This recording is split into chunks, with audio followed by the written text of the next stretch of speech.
if you are lucky enough to have, let's say you're a young person, you have a body that's good looking and strong, how could you not identify with the body?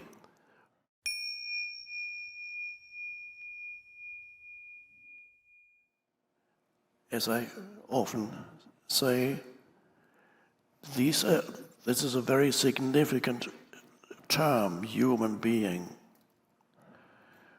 Most humans are only human, but they have not recognized the being. That is the unawakened state. Even Confucius, who lived at the same time as the Buddha, Chinese philosopher Confucius, said, humans have not yet become fully human. They're on their way to becoming fully human. So, for a moment, let me approach the awakening from this particular angle. One could say, there is two of you here. This is a temporary way of looking at things. You're one, but temporarily, it's helpful to put it like that. You are the human, and you're the being. Let's talk briefly, hopefully, about the human. That's you as a person, personality, conditioned by the past, mental emotional conditioning by the past. The person that you are. As a human, first of all, you have a physical body. That is for most people already a very important part of their identity as a human, is to have a physical body. It's the most obvious thing to equate your identity with the physical body, because that is the most obvious thing. You can touch it, you see it in the mirror.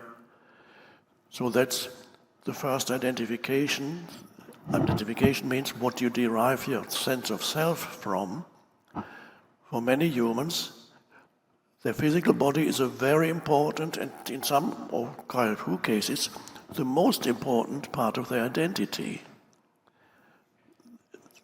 The physical body may cause you pride, if it's stronger or better looking than other bodies, because the ego loves and seeks superiority over others. It fears inferiority and loss. So if you are lucky enough to have, let's say you're a young person, you have a body that's good looking and strong, how could you not identify with the body? Everybody looks at you and says, you're great looking, and many people are envious of your strength or your looks. And you begin to realize as you reach the age of 17, 18, oh, I'm actually better looking than most. That can apply to men, but it applies even more to women. Unfortunately, my mother had that. She was quite good looking. Unfortunately, I didn't inherit that, but she was very good looking as a young person, and her sense of identity was very much derived from appearance. And that made her happy, for relatively speaking, not really, but she was liked her, equated her sense of self and also her sense of self-worth from her appearance, bodily appearance. And then, unfortunately, time suddenly came in, and time did something to her body. It tends to do that. So you reach a certain age, and then your body shrinks or doesn't look that beautiful anymore. And you look in the mirror and you see there's something wrong. As my dad, who had a good sense of humor, said when he reached that stage, he said, mirrors are not the same quality they used to be.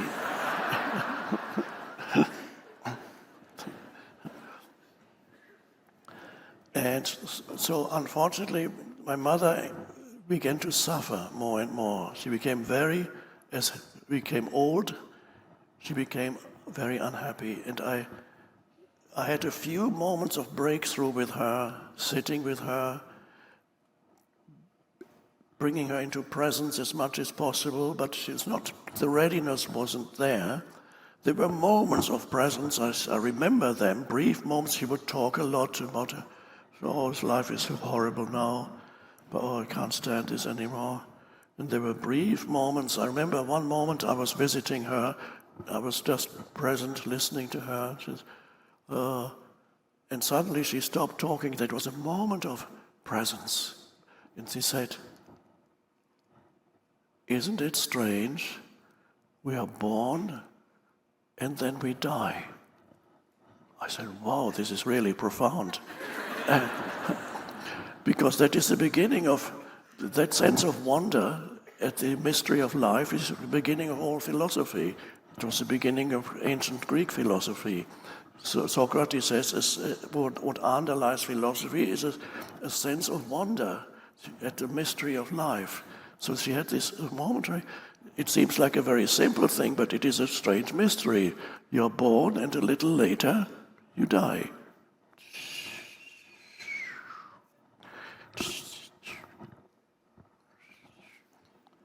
But at least the body dies, the physical body dies. So identification with the body can be a good thing until it becomes a bad thing when you get older. And if in the meantime you've always been identified with the body and there's little or nothing else, you suffer. But many people suffer already when they're young because they are unhappy with their bodies. It's not as good looking as other bodies, or as it should, or some weird ideal you might have in your head about what the body should look like. So you have, instead of pride, you derive an identity that's shameful, shame of your body. So you begin to suffer there already, not just when you get older. Body identification always leads to suffering sooner or later. So